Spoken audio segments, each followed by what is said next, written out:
Hello, everybody, and happy Saturday to you guys, and welcome to another episode of the Grief Let's Talk About It podcast. You guys know who it is. I am Tony Lynch, and I am the host of this podcast. Now, before we get started, I would like to say that if this is your first time tuning in, do me a favor, head on over to that YouTube channel, hit that subscribe button, hit that bell notification so you'll be notified every time that we drop a new episode. And guess what? It's scrolling on down the bottom over there. The Grief Let's Talk About It podcast on YouTube. You guys already know what to do. Now, before I bring on my next guest, I would like to say that this is for educational purposes only. And as always, you guys already know, I have an amazing guest for you guys today. We're going to go into their story.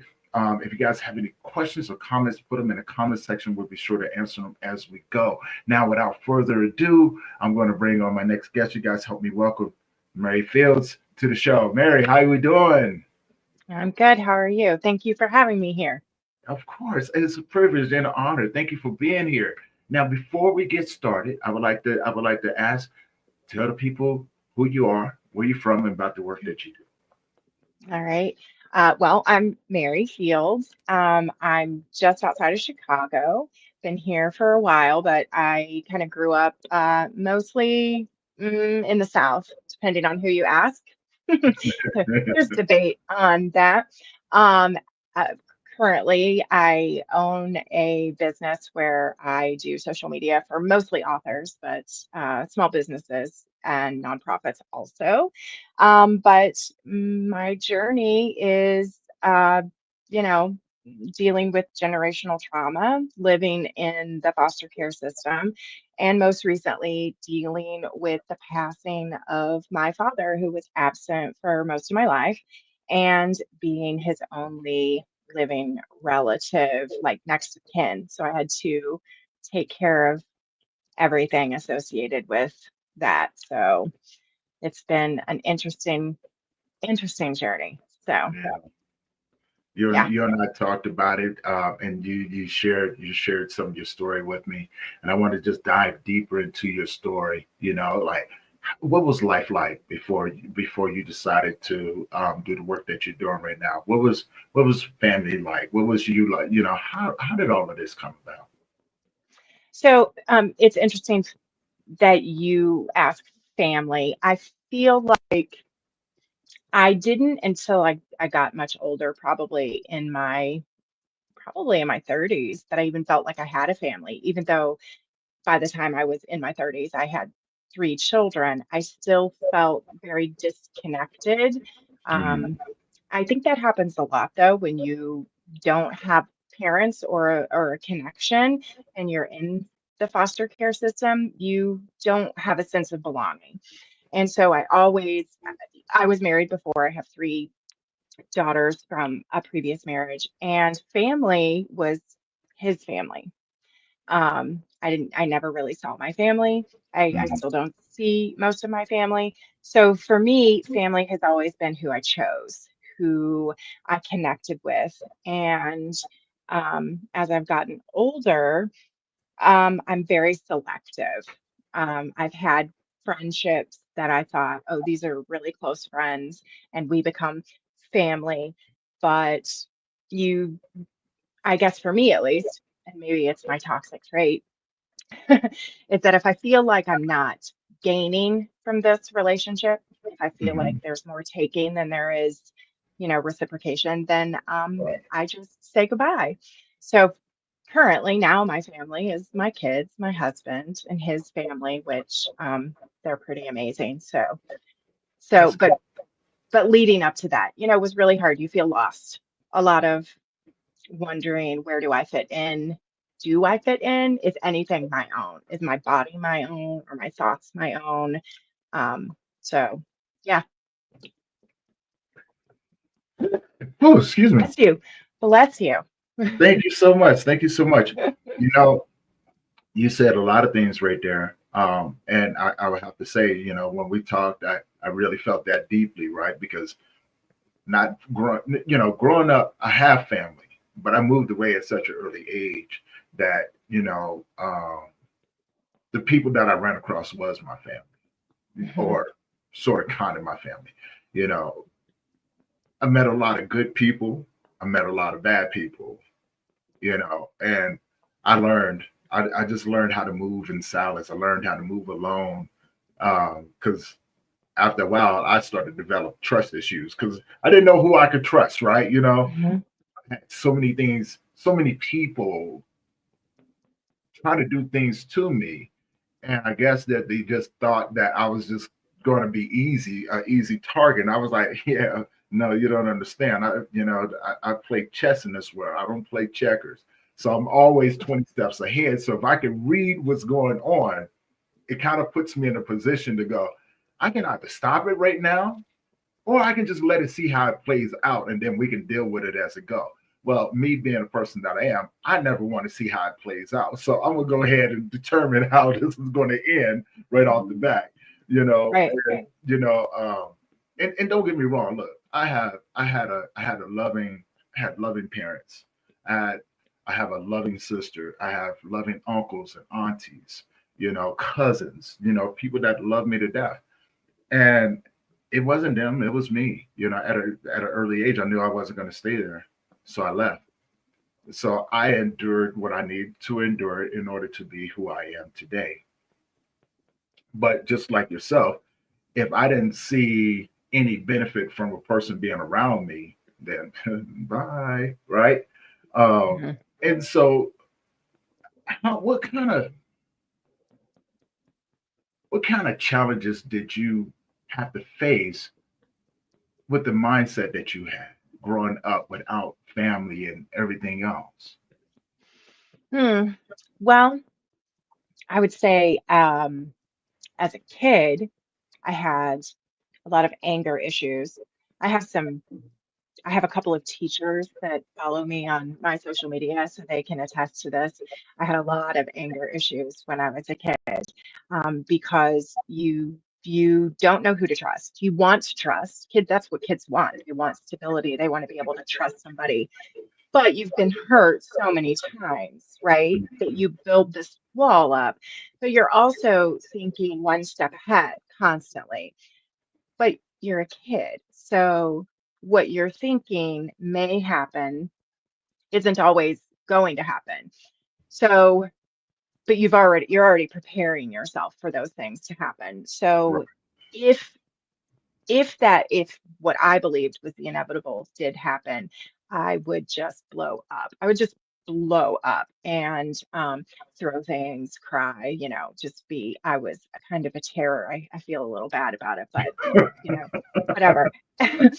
uh, and then as I got older, it really was building a wall, being in a relationship and purposefully doing things to push that person away Mhm. because you already have told yourself they're going to leave anyway.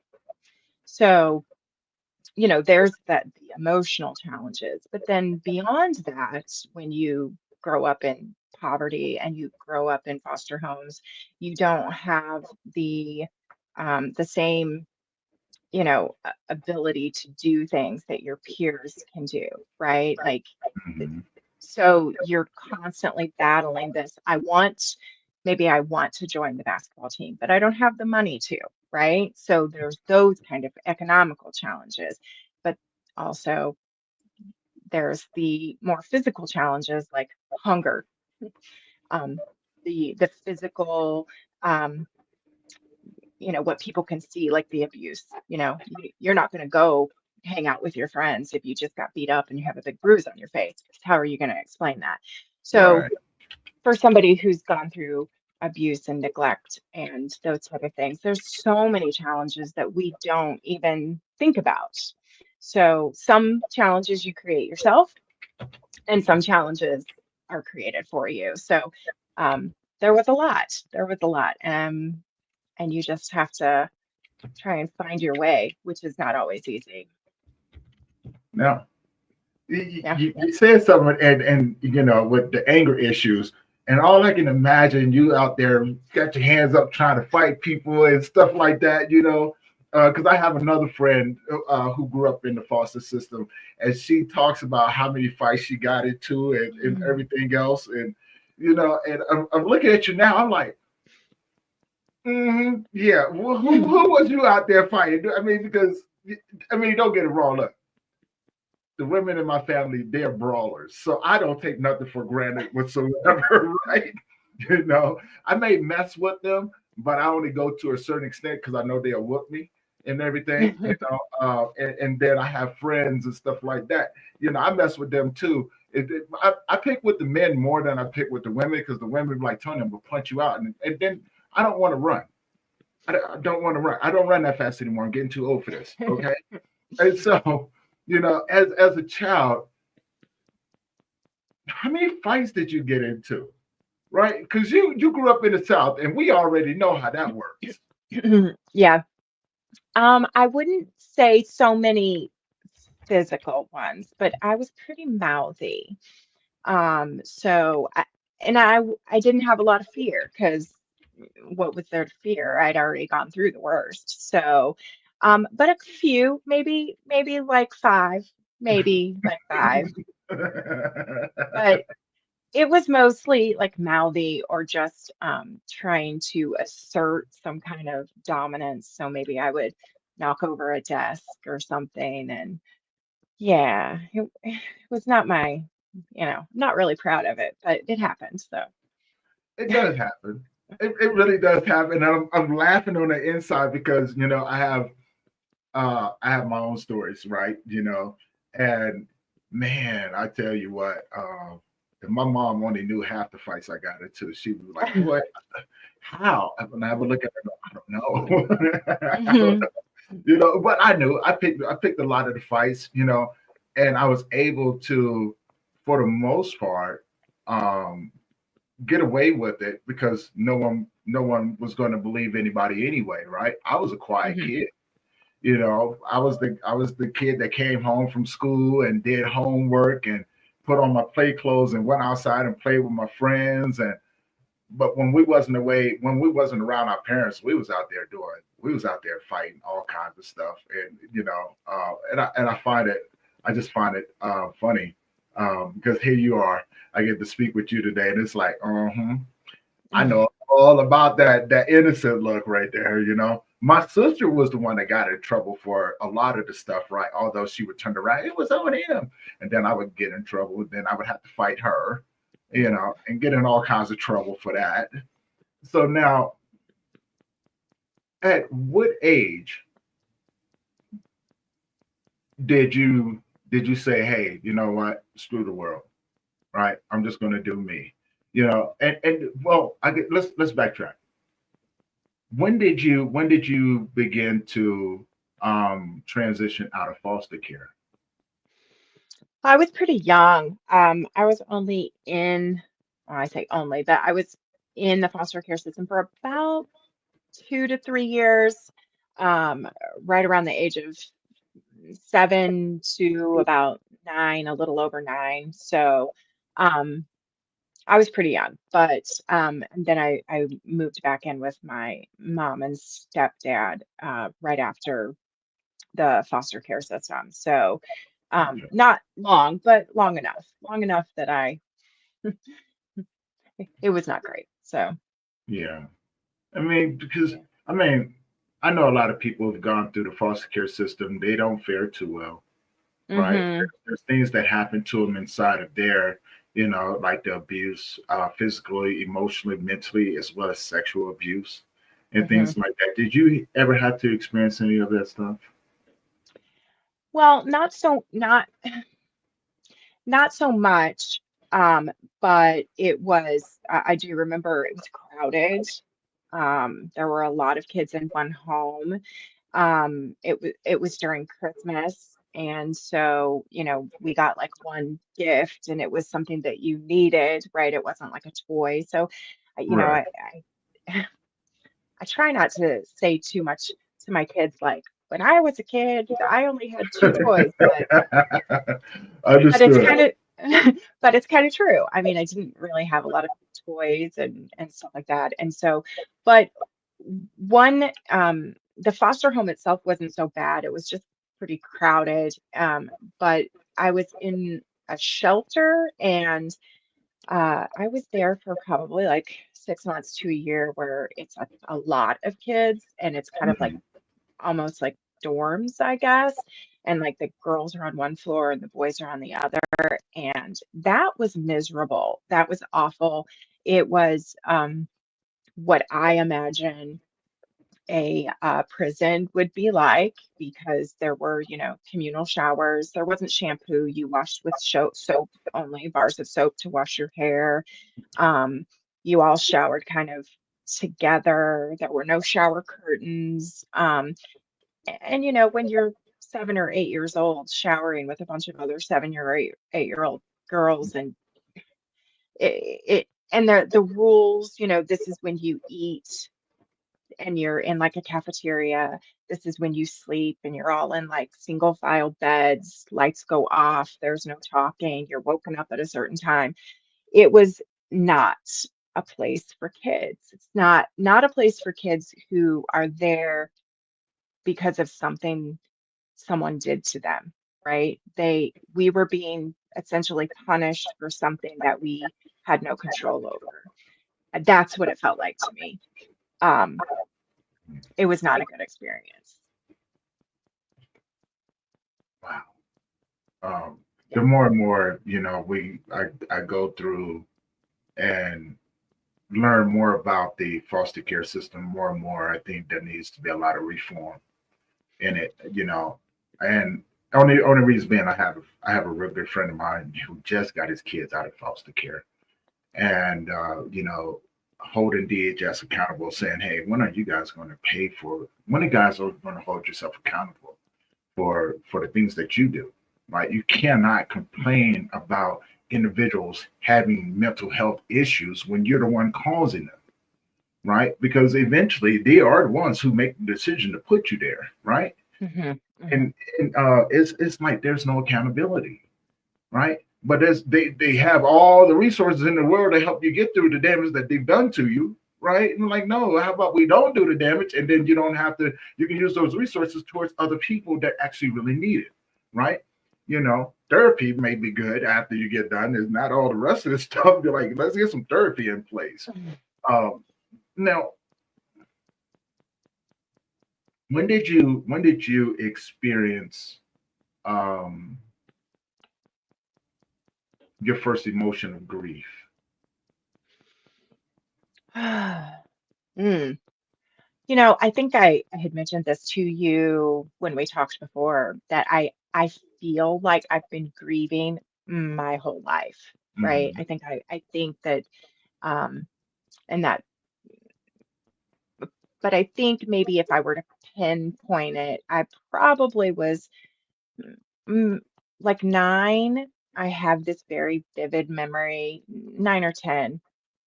Hmm. I was living with my grandmother, and I was now, obviously out of the foster care system. I was no longer living with my mom or my stepdad, and my dad was not in the picture. I'm living with my grandma. I'm at this like little card table in my bedroom, and I'm looking out the window, and I am writing on some paper, and I'm just crying. I want my mom. I want my mom. I want my mom. And it didn't matter that my mom was horrible. It didn't matter that my mom hurt me in Right. unimaginable ways. I wanted my mom. And I realize now as an adult, I didn't really want her. I didn't want her. I wanted a mom. I wanted somebody that was going to love me, protect me, guide me, comfort me. I think that was probably the first time that I can actually say that I was grieving for what I didn't have. Um, so yeah, probably about age 10 is when I remember it for sure. Right. Yeah. Wow. Now, you had said something. I want to just touch on it a little bit because your mom. We did talk about your relationship with your mom, and then your stepdad, and everything else, and it wasn't the greatest, right? Mm-mm, mm-mm. Can you explain what that relationship was like? You know, being with her because I know she gave you to her grandmother, and then you have it goes back and forth, right? A Mhm, little bit. mhm, mhm. Tell us a little bit about that. So I wouldn't even call it a relationship. So, to kind of put it into perspective, when I was so my mom was, I think, like 20 when she had me, and I don't know at what age I was when I ended up with my paternal grandma, but I was months old, like 3 or 4 months old. And my mom, left and my dad went his separate way too. And so I was with my grandma until I was about 3. And then my mom came back into my life at 3 on Easter Sunday and said that she just wanted to visit me for the day, um, and essentially kidnapped me. And I was with her from the time I was 3 until I was about 9. And it wasn't really a relationship. I think my mom just wanted me to because she didn't want anybody else to have me. Um, because the way I was treated was as an inconvenience. Her life didn't change. She continued to do drugs. She continued to drink. She continued to date and bring multiple men into the house where I could see it. She, nothing changed for her. Um, but I was, left home by myself at a very young age, overnight, in very sketchy areas. She was very cruel and calculated in the way that she abused me. She wasn't always physically abusive. If you ask her, she'll say she never hit me, but whatever. She was very manipulative, very scary, very I say that she was creative in Mhm. her ways, like set a timer and say, you have to clean all the ashtrays in my house by the time the timer goes off. And if it doesn't, then I'm going to lock you in the closet. Now, imagine being 4 years old and this is what you're faced with. And it just went, up from there, like don't close your eyes when you're in the shower because the old lady will get you. Things about sleeping. I had serious sleep issues for years and years and years because of that. Um, Things that she would say. So she was very creative, very calculated. A- and so it wasn't really a relationship. There was no mothering. When I think back, I don't remember any happy times. I don't remember playing games or having books read to me or anything. Nothing. All I remember is fear, lots of fear. And then when I got out of the foster care system, right, and went back to my grandma's, I didn't see or hear from my mom again until I was like 12. And then she came back into my life and only for a summer. And I remember she wanted to see me for the summer and she was my mom. So I wanted to see her. And we went somewhere. I don't know if we went to a restaurant or to something. And she told me to tell everyone that I was her sister. I was not her daughter. So again, she didn't want her life to change. But for whatever reason, she wanted me there as, I don't know, a token, something that Mhm. she could show off. I'm not sure. And then she left literally in the middle of the night when I was 12 years old. And I never saw her again. That's it. She was just gone. I mean, Now, I know where she is. She has tried to contact me through the years, but I'm not interested. I understand because that's a repetitive habit of abandonment, right? Hmm. And at some point, and I commend you for making the stand and saying, "Hey, no more." Right? You do you. I just do me. Right? I see a lot of kids doing that with their parents. Some young boys would do it with their dads, and young girls would do it with their mothers, and things like that. And from what it sounds like, that narcissistic, abusive, habitual, Hmm. you know, um, um, situation. And I say that because it's very similar to what I had, right? With my son's mom. She was wickedly smart, right? And I'm a smart individual, but the manipulation that came along with her intelligence made her extremely dangerous. I used to tell people like, dude, you might want to watch her.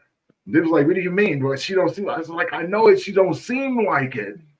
She's she's wickedly smart, and no one would believe me because she always had this innocent look on, and things like that. Like you would have to be around her to watch what she would do. And once in a while, a narcissist always slips up Hmm. and to talk about certain things. And I would just wait and see if anybody would see what I would see. And people, after a while, people's like, did she? I was like, mm-hmm. What do you mean? I was like, I told you, she's crazy smart. And um her daughters, man, they got stories. And I'm lucky to have a relationship with them, right? They just adopted me as their stepdad. They were like, hey, and this, that, and other. But of course, we all share a common loss, which is my son, their brother, Hmm.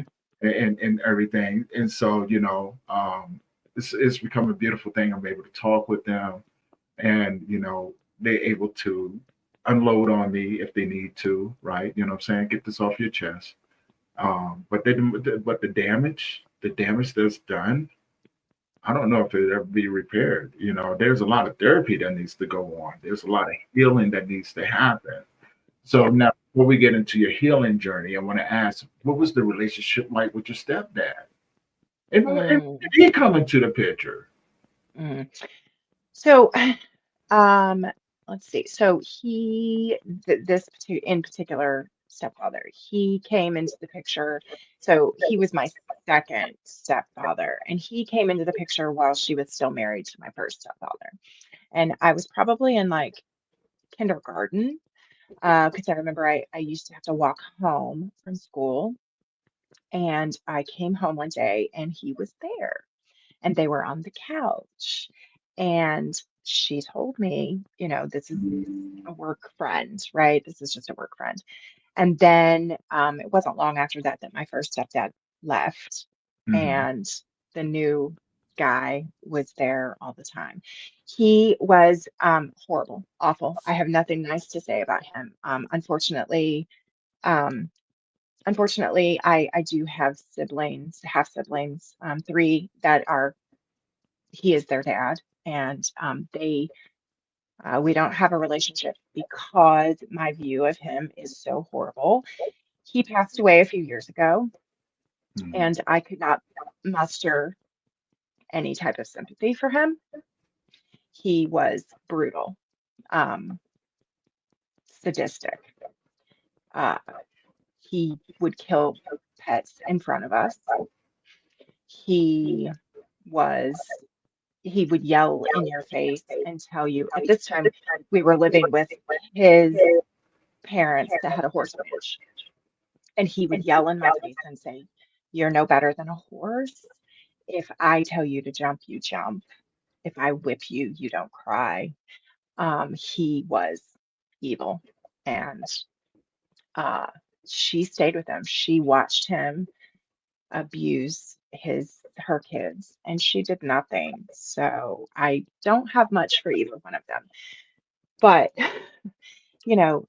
I had I didn't see him past the time I was 12. I think I saw him one time when I tried to reconnect with my siblings.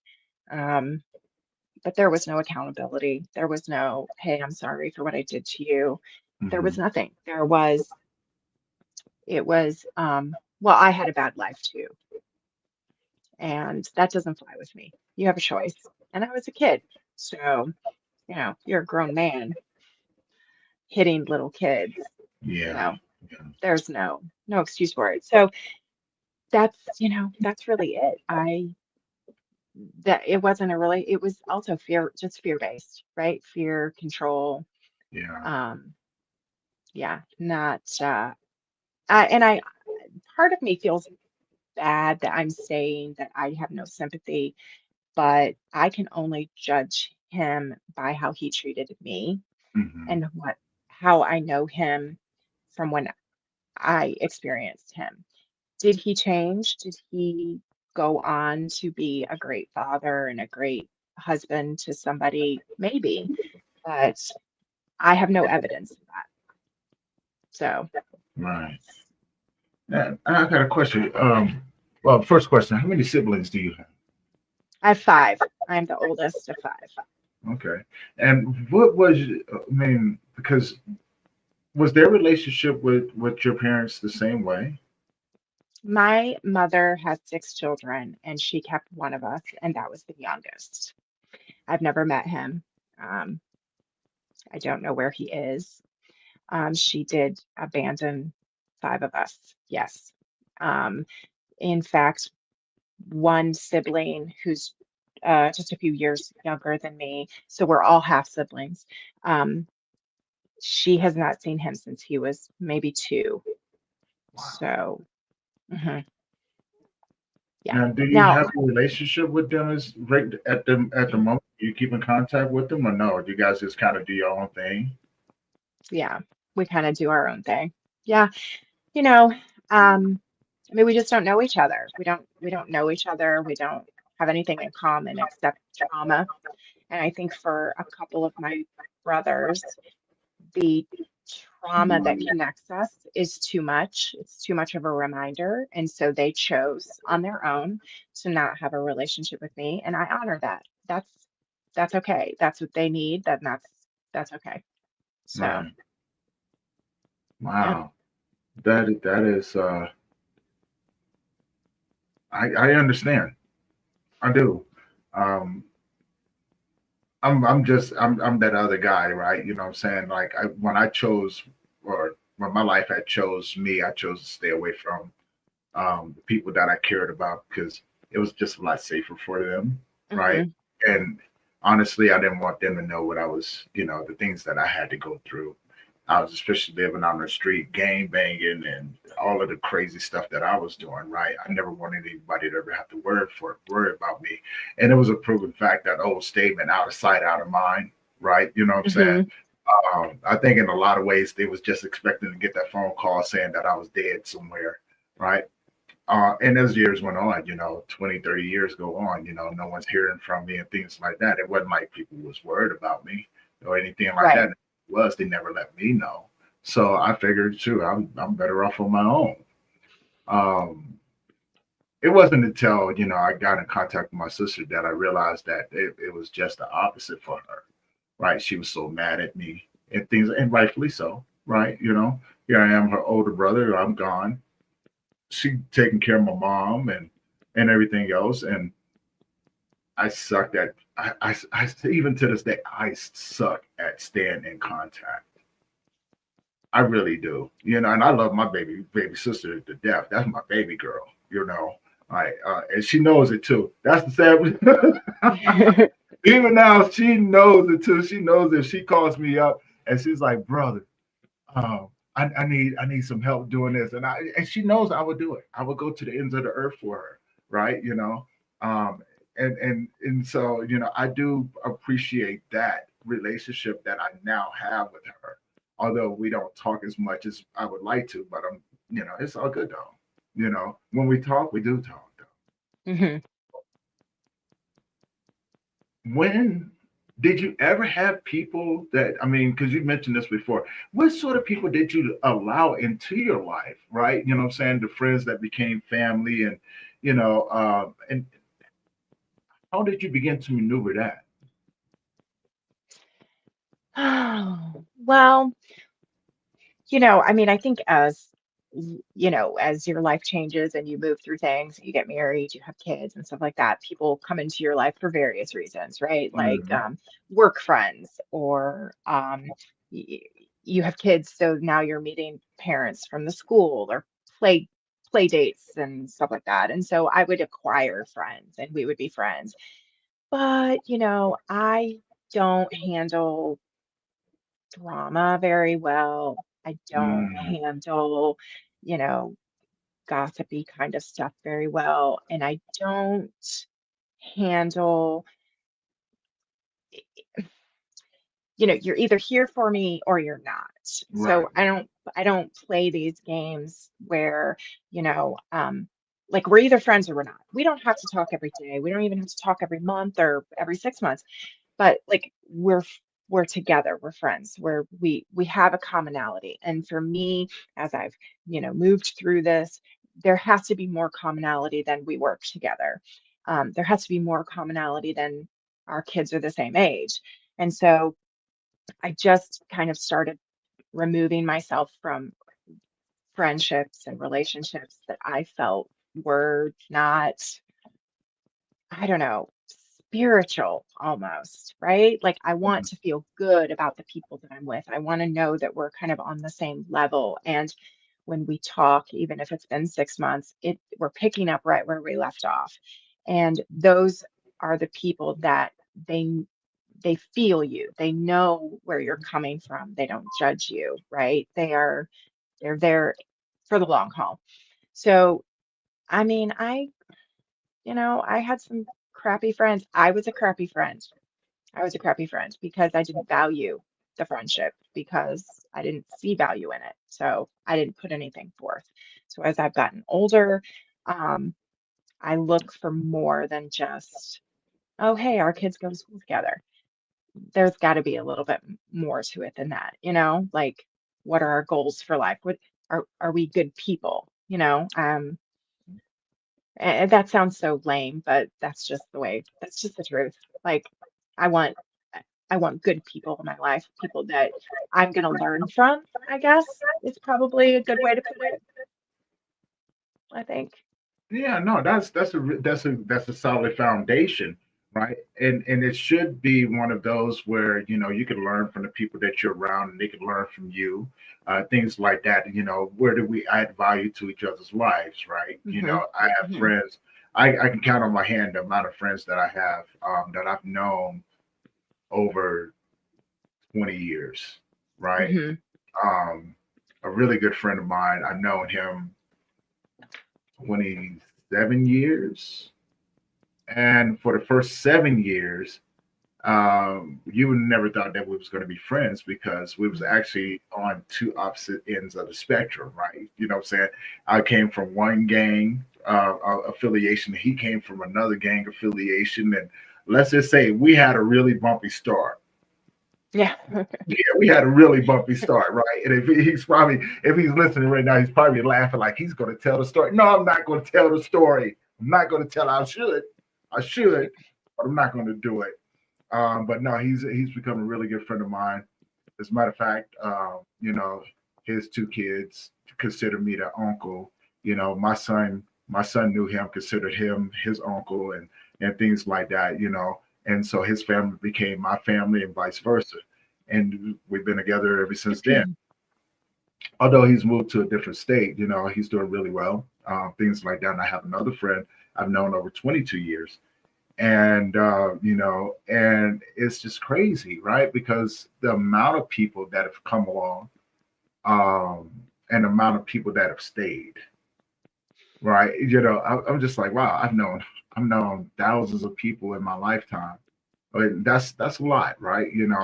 But I've known thousands of people in my lifetime because I've always moved around. Now these are not intentional. I didn't intend on knowing all of these people. I Hmm. really did. It started out, hey, how you doing? And then it kind of grew from there, right? Yeah, but it's kind of like I said, it's that commonality, right? Mhm. You guys, even though you weren't on the same, you were parallel to each other, you still walked a very similar path. And I think that that is what I'm learning. Um, in fact, the more times I tell my story with like my dad and my mom and like all of this stuff, the more I find that the people that the universe has brought into my circle, Right, they say to me, wow, we have so much more in common than I ever thought. And that is not a mistake. That's not a mistake. There, so these people that I'm no longer connected to, we couldn't relate because we weren't we don't have the same experiences. And right. so um, I'm the people now in my circle, we all have similar lived experiences, even though they're slightly different and they're very similar. We understand the grief process, we understand the anger and all of it, the just the moments of sheer terror. Like we get it. And so yeah, I don't think it's a mistake that we have these friendships and some come and some go. Yeah, this is very true. Now you mentioned something. I want to dive into this, right? The grieving process, right? Because that's my jam right there. Yeah. I love understanding or having a better understanding about how people do take on that process because everybody's different. Hmm. Everybody's different, and in combination with the mental health that comes along with that. What was the grieving process for you, and what was the multiple things, the multitude of things that you grieve? I know one of them was family, right? You know what I'm saying? Hmm. Hmm. Mom's not being there, having an abusive dad, and all of those different. Let's tie that in. Tie that in. What was that like? Yeah. So, like I mentioned, I feel like I've been grieving pretty much my whole life, but in just different ways, different stages. But, you know, uh, most recently with my dad's passing, man, that grief process, I mean, I'm still going through it. We're almost at 1 year that my dad passed away. In Mhm. fact, just yesterday, I got um, a letter from my attorney that the the state has deemed that everything is closed and that's good. Like I'm done with all the court stuff with my dad's estate, so that's great. But you know, the grieving process for my dad has been an incredibly wild journey. Um, so when he passed, the sheriff came to my door and told me that they had found him, and I was in such shock. I was in shock. I think that's the only way I can put it. I didn't Mhm. know how to react.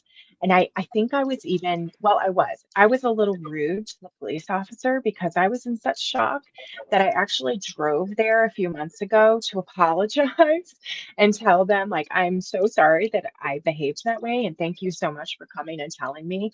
Of course, they were so kind.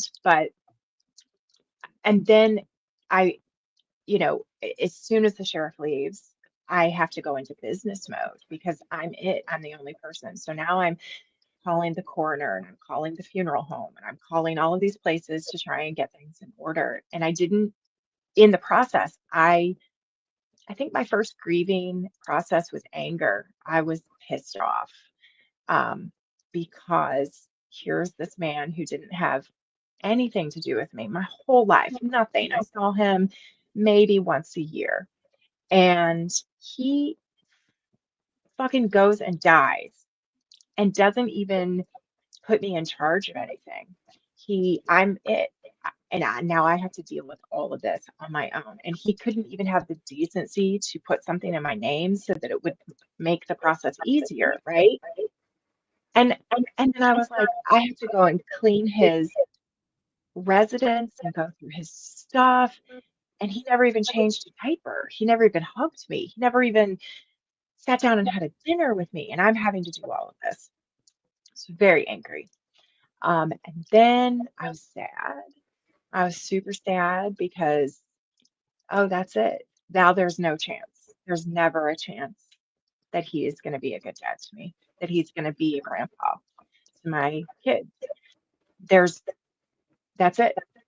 I'll never be able to send him a text or anything. We're done. And then a lot more sadness because of the way he died. He did not die peacefully. Um, and then there was more anger because he didn't die peacefully because of his own fucking fault. He didn't take care of himself. And so it's just this like roller coaster, right? Just constant roller coaster of feelings. And then I, decided maybe I need to go see a therapist because I'm going to drive my family completely bonkers. Um, and so I started doing that. But I'm still grieving and it's there is no right or wrong way, just like you said, and nobody grieves the same way. Yeah. Um, I tend to like make jokes sometimes, right? And try and add some humor to it. But I would say for the most of my grieving process has been a lot of anger, a lot. I mean, I'm still angry at him. Um, and not just because he died, and not just because he was a bad dad, but because, you know, now I can't say all this to him. Like, I Right, can't, right. I, you, that's it. It's done. I don't get to say, wow, you really fucked up. You were, you know, and then, part of my grief journey, though, was that even though he was a terrible dad, I wanted to try and honor his memory as best I could, even though I knew very little about him. So I kind of made it my mission to try and learn as much about my dad as possible. He was a veteran, he was in Vietnam. So I tried to get as much information about his time in Vietnam as possible. Um, I did choose to have a service for him, a military service for him. I asked for photographs of him throughout his life so that I could at least put together. And then once I kind of had everything together, I was able to grieve not just for the old man that I knew, Hmm. I was able to grieve for the baby he was, the toddler he was, the teenager he was, the man he was.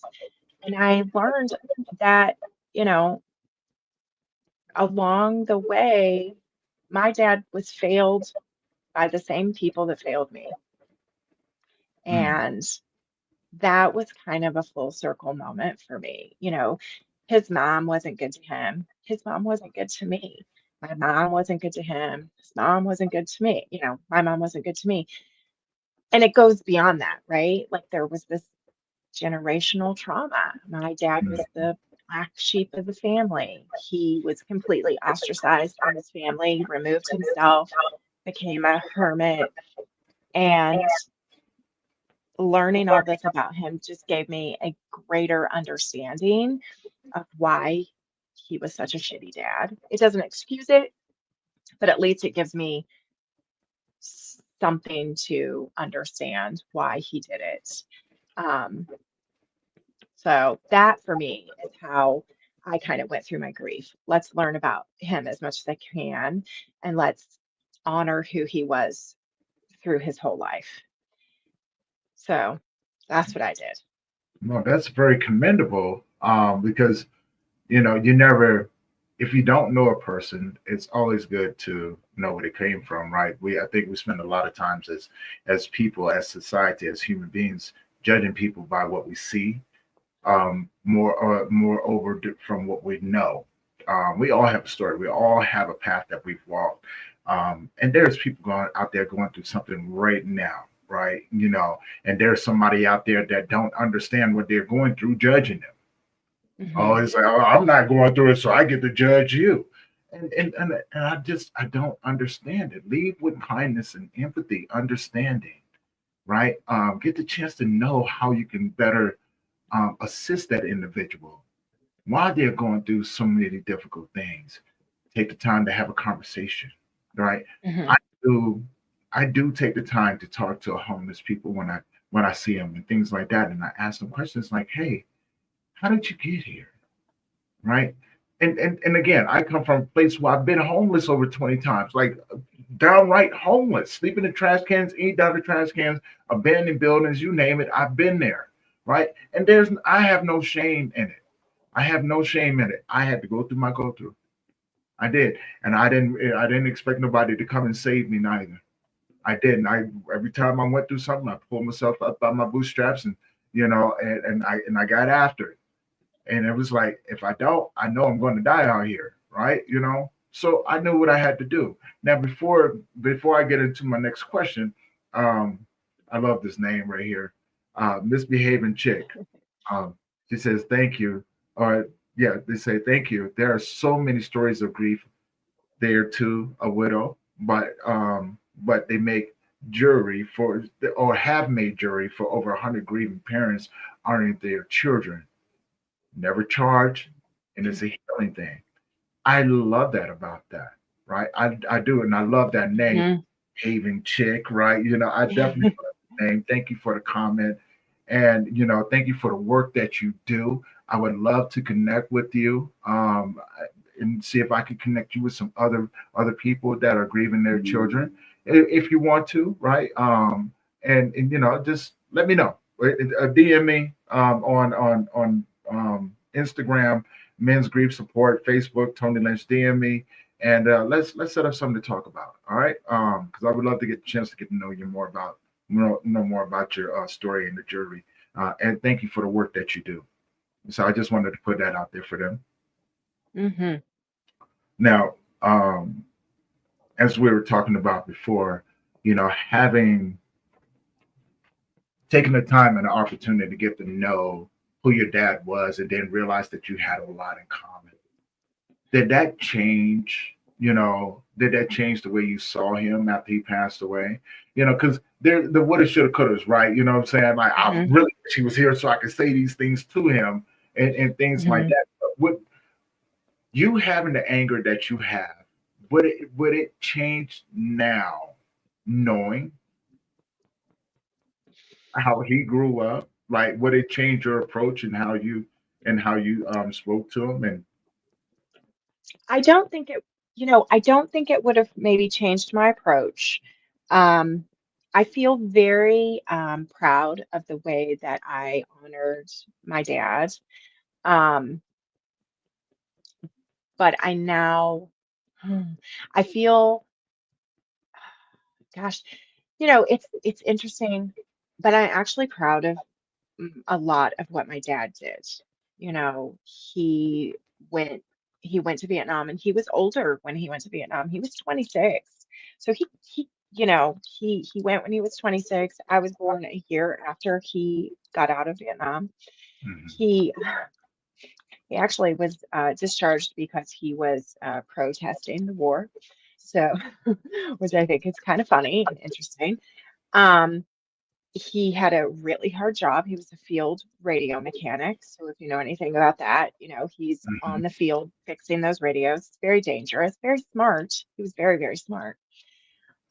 And I think that that's something to be really proud of. I'm really proud of that about him.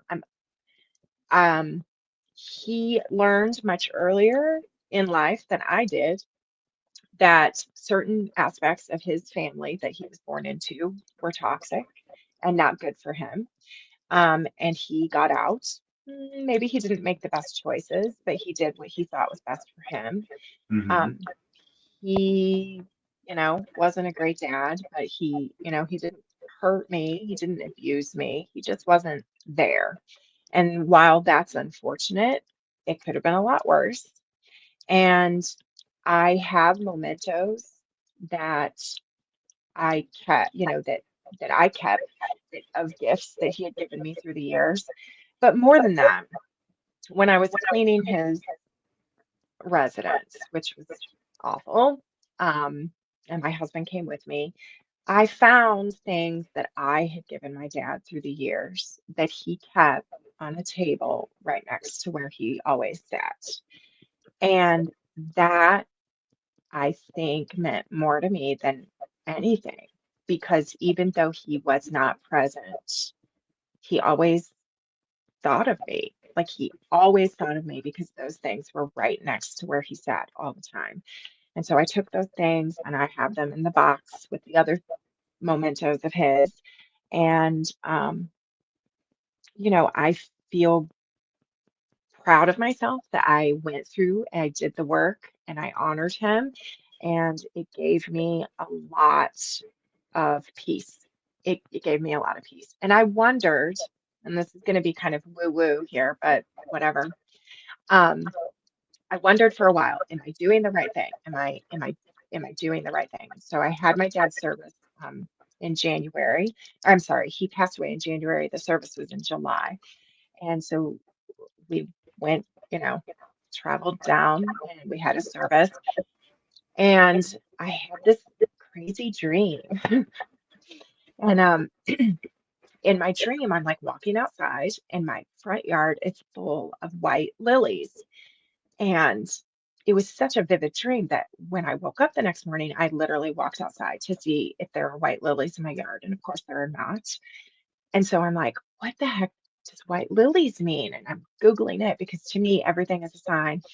And white lilies mean peace. And I was like, all right, my dad's at peace. I did the right thing. And so I'm okay now. I'm not as angry. I still get a little angry, but I'm not as angry. I I've come to terms with it. So You yeah. know, um, one thing about anger that I've learned, especially in the grieving process, when you're not taught how to grieve, anger becomes the way that we cry, Hmm. right? And I think it's misunderstood, very misunderstood, especially when people are on the outside looking in. They don't understand where that anger comes from. They don't understand that it's unexpressed emotions. And when you've gone through the path that you've gone through, like there's a lot that you've kept in. There's a lot that you didn't say, and because you wasn't allowed to. And honestly, it sounds like a lot of the men out there, right? You know what I'm saying? Like I Hmm. get it, I do. And so when I do come across women that have um, the same grieving experience, it does change the way I have conversations with them because then it comes from a place, oh, okay, you've been emotionally neglected your life. Now, here's the kicker part: men and women think that we grieve so differently, and we really don't. Hmm. There's so many similarities across the board, but it's the perception of the gender role, right? And and I hate to say it, on both sides, there's a whole lot of neglect. There's a whole lot of, you know, you better not do this, or you better man up, or you're gonna do what I did. All of these different things that people do to us, and then on top of their life's on you, right? Life got a tendency of throwing you a couple hooks and body slams and things like that, like I picked a fight with life and said, let's get in the ring. You know what I'm saying? Let's get in this cage and have an MMA fight. I didn't ask for that. No, I didn't. I didn't ask for that at all. I would have rather had chosen the bear than it chose life, right? I was like, look, like you sit this one out. I'm gonna go fight the bear, and and see how I go that way. But again, that's my interpretation of having to battle through life, and things like that. And then I get to meet people like yourself that have gone through something similar, and I think it's commendable, right? Because you got married and you had children, and I want to go into that. When did you meet your husband? And what I'm saying, was it? I love this phrase that I'm going to use. Was it that he had to earn your trust? Hmm. Ah. You know, it's interesting. I think we had to earn each other's trust. It Mm, was, and it was compounded because I had three kids and he didn't have any kids. So I was a little more protective because I had my girls. Um, but we met, I guess we've been together 10 years now. But mhm. like I said earlier, I really do think that the universe puts people in your life for a reason. And for what, you know, we just knew, right, pretty immediately that we connected differently than a lot of people do, like that we had encountered in our dating lives. And um, it was kind of a whirlwind. It was very quick, fast, and here we are. Oh my gosh, I mean, I guess it's been like 11 years. So it's, but yeah, I mean, yeah, he did have to earn my trust, but I think I had to earn his too. Because, when you've been burnt, you're a little scared to jump back in. So, um, but here we are. So I guess it worked out okay. And he's a great stepdad. He's a great dad. We have a son together. So he's a great he's a great stepdad. Him and my girls are very close. In fact, two of them text him more than they text me, which I think is kind of crabby, but whatever. So The like betrayal. yeah, like all day yesterday, two of them were texting him. I was like, what? Hello? Oh, okay, whatever. That is hilarious. You're like, I think it's crap, but whatever. Yeah. That sounds like a beautiful relationship.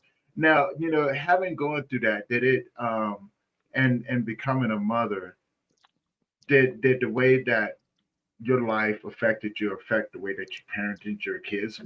I mean, because there's a process that you have to go through, right? So prime example, like when I finally got to be around my son, I had been so used to being around and being alone and everything. And I was raised hard, right? Very disciplined, things like that, because I had to be. Because when you survive in the streets, you have to be disciplined, right? Everything that you do has to be calculated. Every step that you make, because you never know when someone's going to try to do something to you.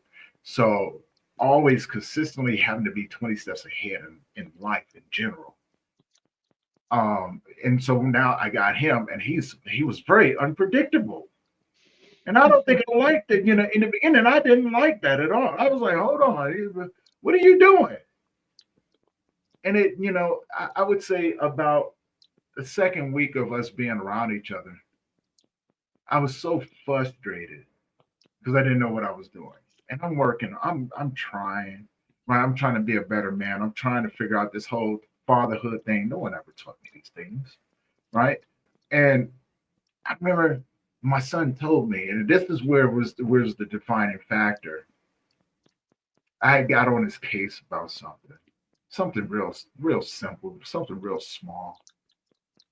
And he sat down, he took a deep breath, and he looked at me, and he said, "Dad," he goes, "I'm a kid. I'm gonna mess up, and it's okay."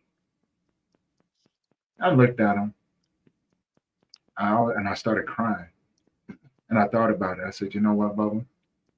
You're absolutely right." So I made a deal with him. I said, "Look, I don't know everything about being a father. I don't know everything about being your father. So you're gonna have to teach me. We're gonna learn together, right?" Yeah, I said, "I'm learning how to be a good man. You teach me how to be a good father to you, right? You tell me what you need, and I got your back." And he came up and gave me a big old hug, and we used to do this thing like we put our foreheads together and everything, and we just close our eyes and we just talk. And we did that every morning and every afternoon when I picked him up from school, and every night before I put him to bed. That was our thing, right? So he would correct me on things, and I allowed it, right? I was like, yeah, because I don't know, right? And he was a little joker. He had me laughing all the time, and so did people around him. And so the relationship now, this is where I say I wish this for every parent out there, to have that sort of relationship where you take your kid out to the park and him and his friends got to kick you off the swings because you just want to be a part of their life, Mhm. to go and climb a tree, remind you of when you was a kid, right? Those were the things that helped me become a better father for him. And then it just got to a point to where, his mom being a narcissist that she wasn't around him as much, right? And so I had him 98% of the time. And I tell you, it was the best thing in my life. I wish, a lot of people say, he died at a very early age, which, you know, depending on how you look at it.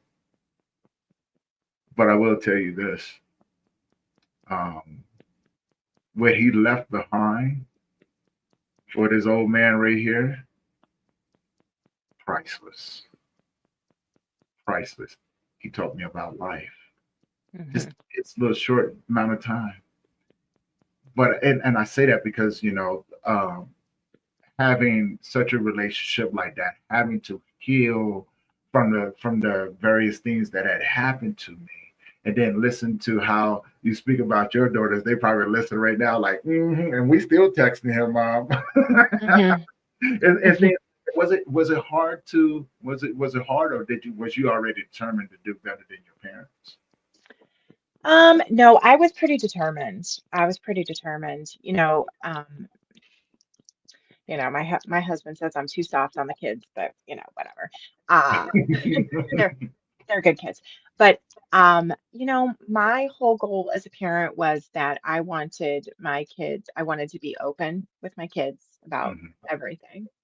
I wanted them to always know that they were loved, judgment free, loved, that I was all if they call me and they need something, I will be there. It doesn't matter when. I'm there. Again, judgment free. And I wanted them to, just because they're children doesn't mean that they're not equal human beings. They have their own thoughts, they have their own feelings, they have their own, rights to their, body and their rights to their own stuff. And so for me, I just wanted them to know that they were safe and they were loved. And of course, you have to discipline. And if you ask my girls, they'll tell you I yelled a lot when they were little, much more than I yell at their brother. So, in fact, they will say to me, you used to yell at us so much when we were little. Why don't you yell at him? I've gotten older and wiser, but um, I'm too old to yell now. It hurts my throat. Um,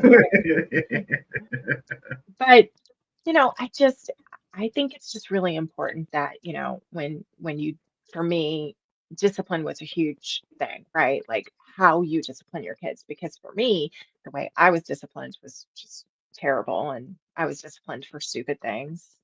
And so for me, I'm like, we pick our battles and we discuss things and we pick appropriate ways to discipline. I'm a big lover of you know, uh, what is it called? You know, what is that called? Like consequences, like the immediate consequences. They do something Oh, and uh, karma. I was just, yeah, well, yes, Karma. We're basically, gonna call that basically, karma. that's right. I don't have to do anything. Karma did it for you. So, you know, um, and they're good kids, and we have a great relationship. All of us, we have a great relationship. We love spending time with each other, and um, that at the end of the day tells me that I've done something right, because they do call us almost every single day.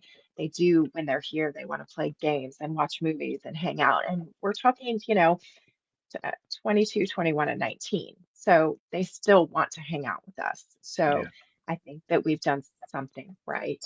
And I didn't have to do it by hitting my kids and, berating them and calling them names. You can raise good children by letting them be their own self. So that's, and they do get disciplined, but just the way, Just not the not the way I extreme was. discipline, right? Exactly. Yeah, Exactly. no, I definitely understand. Definitely understand. And I want to backtrack a little bit about friends and stuff like that, because you know how many people did you have to go through before you got the ones that you got? A lot. A Definitely, lot. right? Yeah, Yeah, a lot. and I was asking that because I thought I was, I like to say, like I've been through it. Even now, people come in and out of my life, and I often have to tell people before they do it. I already know what they're going to do, so I have to tell them, like, if you want to leave, just go ahead and leave. And it eliminates them trying to or wanting to create a scenario to where they have to um, cause a rift or something like that. And I just got to a point. I was like, no, you don't have to do that. If you want to leave, leave. Hmm. Don't really bother Yeah. me, right? Yeah. My Don't really. Facebook memories. Right, My right. Facebook I'm saying, memories, right? They pop up and I'm like, oh, we're not friends anymore. We're not friends. It's like a train wreck of like broken right, friendships just kind of right. everywhere.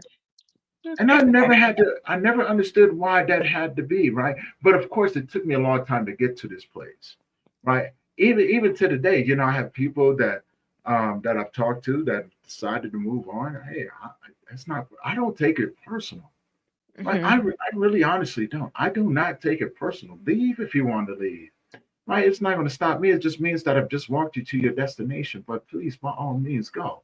If that's what you feel that you need to do, and I wish you well along your way. I do. I'll say a silent prayer for you as you go to pray for strength and prosperity and love and happiness for you, right? Because that's what I want for everyone. You don't have to do the same for me. I don't. It don't bother me at all, right? As I tell everybody, I'm just passing through. Hmm. That's it. I'm just passing through. I remember we talked about this before, right? We're all just passing through. And I live vicariously through everyone else, like yourself. Hearing about your children and my friends. My friends who have kids. I live vicariously through them. Because I think it's funny. And I think, well, not in a way to where it's amusing, but funny in a way to where they experience, right? You know what I'm saying? Because I listen to everyone and I just laugh my butt off like, yep, you know. Um, and it makes me reminisce as well, right? You know what I'm saying? What would it have been like if my son was still here? He would have been 17 this year. Would I have more gray in my beard than I do now? Right? Um, because I tell you, and what and I was wondering what type of man would he have become? Would he have pursued his career into the military, right, to become a sniper, and all of those different things? But I will tell you, I probably wouldn't be sitting here right now. So that's the double-edged sword. Hmm. That's the double-edged sword that people don't really understand. Right? Had that not had happened, I wouldn't be doing the work in grief right now. So is it a blessing or a curse? You know what I'm saying? Right. Is the pain, the reason why I do what I do? I think in this field, I think a lot of us do question that sometimes. And there's a sense of, wow, I am where I am because of, this right here. A lot of mixed thoughts on that, right? You know what I'm saying? Hmm. Yeah. And so, do you? I mean, I pose this question to you along that same lines. Do you feel that doing the work that you do is from the experiences? Yeah, for sure. I mean, I think that, um, you know, I've said several times, my childhood sucked, but if I had had, the picture perfect childhood, which doesn't exist, but let's just for, shits and giggles say it does. If I had the perfect childhood, would I be who I am today? Would I be the mother that I am, the wife that I am? Would I have the business that I own? Would I be a person that I am proud of? I don't know.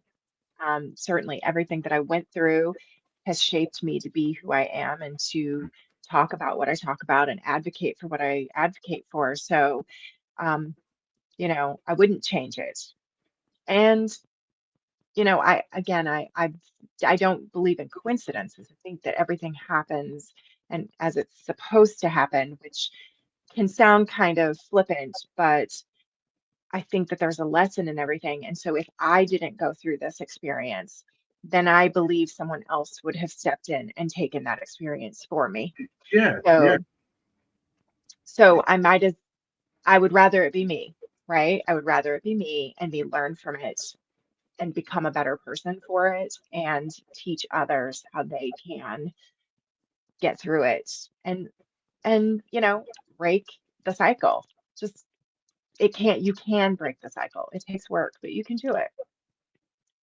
So The word. yeah. I appreciate that answer. I love that answer right there because I think the same way. Like, had I not gone through what I've gone through and done this, someone else would have been chosen to do it. And here's where the empathetic part of me comes out. I wouldn't wish that pain on no one. Right. I I wouldn't. I wouldn't wish it on no one. I wouldn't wish the things that had happened to me on anyone. Now, here's the other side of it. I know that there's people out there that have gone through worse things than me, Hmm. right? And the knowledge that I have is impeccable. It's very vast. And so I appreciate that because I'm able to give that out to other people, right? And without any sort of expectations. I know a lot of people have expectations on me, and I often have to tell them, like, if you have expectations of me, I'm going to disappoint you. Don't do that. If you put me up on a pedestal, you might want to take me off. I'm going to disappoint you. I'm a human being. I'm flawed. Okay, don't do that. But the thing is, even with that being said, I just want to be an example to people out there going through similar things, share knowledge with them, share myself with them, share my gift with them, to be able to help them not struggle the way that I did. And I let life bring those to me that need to be brought and take those away from me that don't need to be here. It's not personal. It's not personal at all. And so, now, when did you decide to get into the work that because you mentioned social media, right? I've been doing social media 5 years, and I tell you what, the way that social media works, I'm still just like, I'm gonna do it anyway, right? You know what I'm Yeah. saying? Well, I have a basic philosophy when I first started social media. I said, you know what? I really don't want to put personal things on social media. And with the nonprofit and everything, I said I want to build my business this way because we was entering into COVID too, right? So right before COVID, I started social media, and it's been beautiful. It's been a learning process. You know what I'm saying? It's like speaking Mandarin to me. I don't quite understand. I'm catching glimpses. I can hear certain languages. I'm like, but then I'm annoying, right? I will post on social media all day long just because I'm annoying. I want you to know that I'm here, right? And I don't want you to have to go through your feed without seeing something that I put up. You would get so tired of me that you gonna block me, right? People like, oh, he's just always posting. He's always doing it. You're like, yeah, I am. That's what I do, right? Um, but it's been a beautiful thing. So when did you decide to get into social media marketing? So that has also been a long journey. So way back before my kids were born, before my oldest was born, I was actually pregnant with her. I started a nonprofit that helped people who, um, mm, gosh, my words are just okay.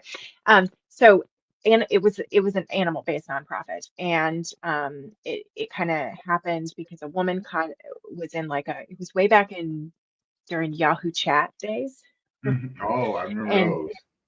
mhm, and she was like in this animal group chat, and she said that someone had killed her cat, and he was a parole officer, and she couldn't get anybody to help her.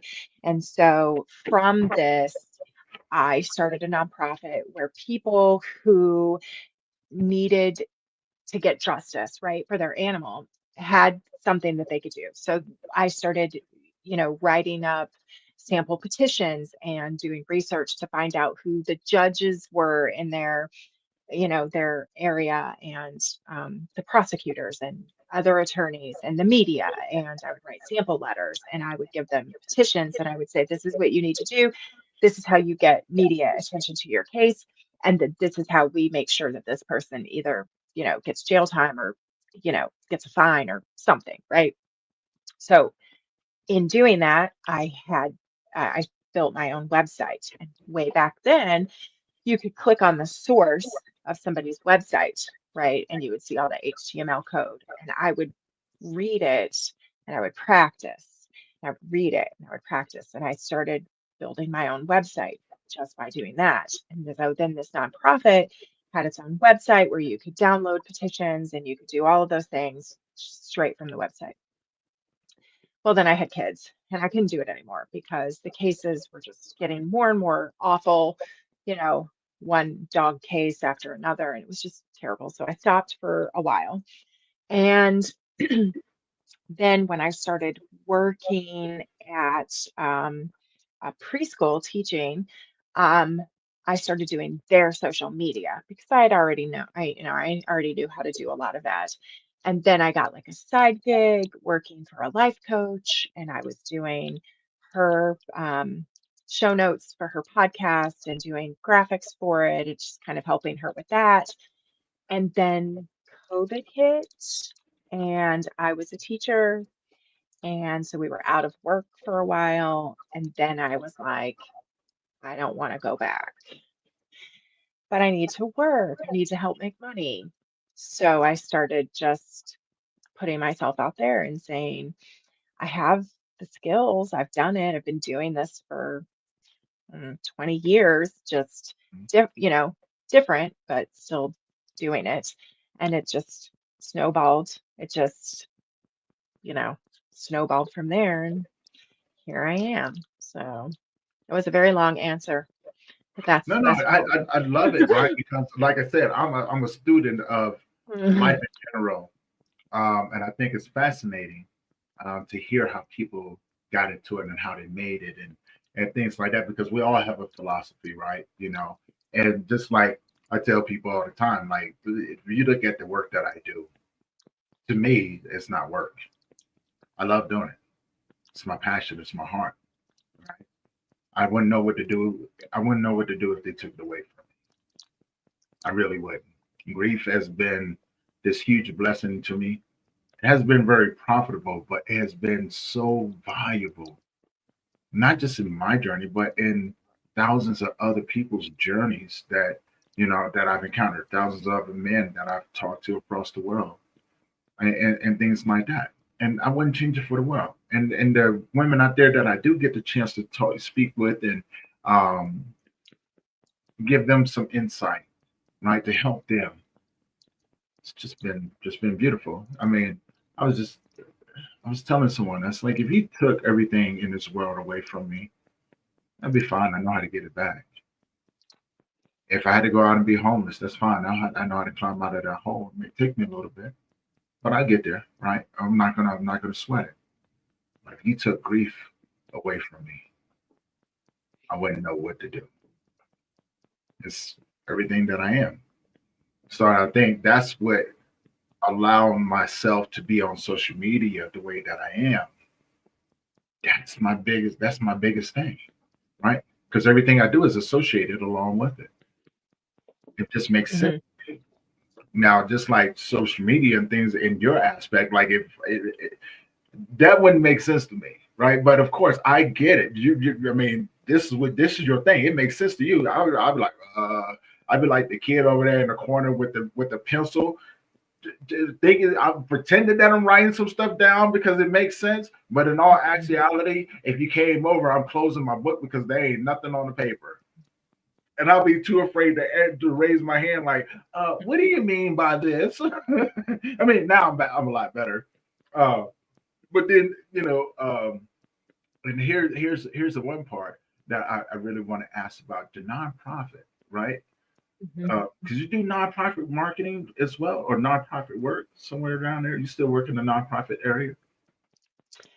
Well, not so much anymore, but I mean, I did have the nonprofit for a few years. I work with a nonprofit. I've worked with a couple of different nonprofits throughout the years, doing their like social media and stuff like Mm. that. But I haven't done my own kind of nonprofit work in a while. But yeah, so mhm, I got a curious question, right? yeah.